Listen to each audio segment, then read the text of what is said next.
आलं आरोग्यासाठी खूप फायदेशीर आहे. सर्दी आणि खोकल्यापासून आराम देण्याचं काम आले करते. आल्यामध्ये एक उत्कृष्ट इम्युनिटी बूस्टर आहे. तर लहान मुलं तर आलं खायला कंटाळाच करतात. तर त्यांच्यासाठी ह्या पद्धतीने तुम्ही जिंजर कँडी बनवू शकतात आणि खोकला वगैरे आला किंवा घसा खवखवताना ह्याचा वापर करू शकतात. तर रेसिपी बघूया. इथे आपण अर्धा कप आलं घेतलेलं आहे. आलं स्वच्छ धुवून त्याला पुसून कोरडं केलेलं आहे आणि या पद्धतीने आपल्याला त्याची सालं काढून घ्यायची आहेत. पूर्ण स्वच्छ करायचं आहे आणि सालं काढल्यानंतर ह्याची बारीक आपल्याला तुकडे करून घ्यायचे आहेत. इथे मी अर्धा कप आलं वापरलेलं आहे. तुम्हाला पाहिजे असेल तर पाव किलो आलं वापरू शकतात. तर ह्या पद्धतीने आपल्याला काप करून घ्यायचे आहेत. ते बाजूला ठेवूया. त्यानंतर आपल्याला गूळ घ्यायचा. इथे आपण कँडी बनवताना गुळाचा वापर केलेला आहे, साखरेचा नाही. तर साधं गूळ आपण इथे वापरलेलं आहे. तर ह्या पद्धतीने आपण गूळ कापून घेऊया. इथे गुळाची पावडरही वापरू शकतात. तर अर्धा कप आल्याला आपण 1 कप गूळ घेतलेला आहे. गुळाचा गुणधर्म उष्ण असल्यामुळे थंडीमध्ये त्याचा शरीराला अनेक फायदे मिळतात. शरीराला ऊर्जा मिळते.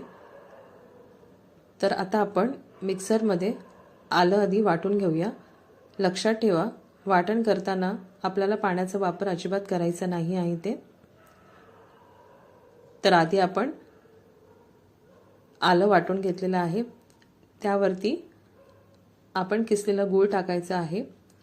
तुम्हाला वाटण करताना लक्षात येईल की जेव्हा तुम्ही आल्यामध्ये गूळ मिक्स करता तेव्हा हे पूर्ण मिश्रण पाणी सोडते. त्यामुळे आपल्याला यामध्ये वेगळा असा कोणताच पदार्थ घालायची गरज नाही. हे बघा.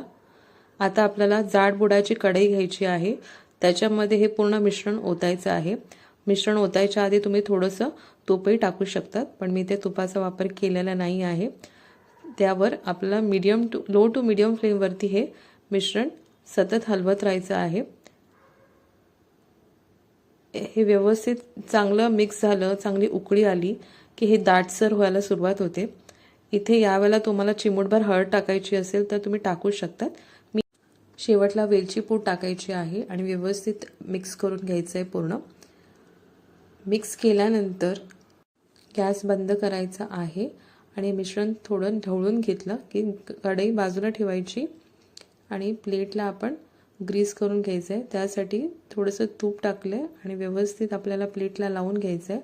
त्यावरती मिश्रण तयार आहे ते गरम असतानाच ओतून घ्यायचं आणि तुम्हाला किती पातळ जाड कँडी हवी असेल त्याचा आकार यावेळेला तुम्हाला द्यायचा आहे.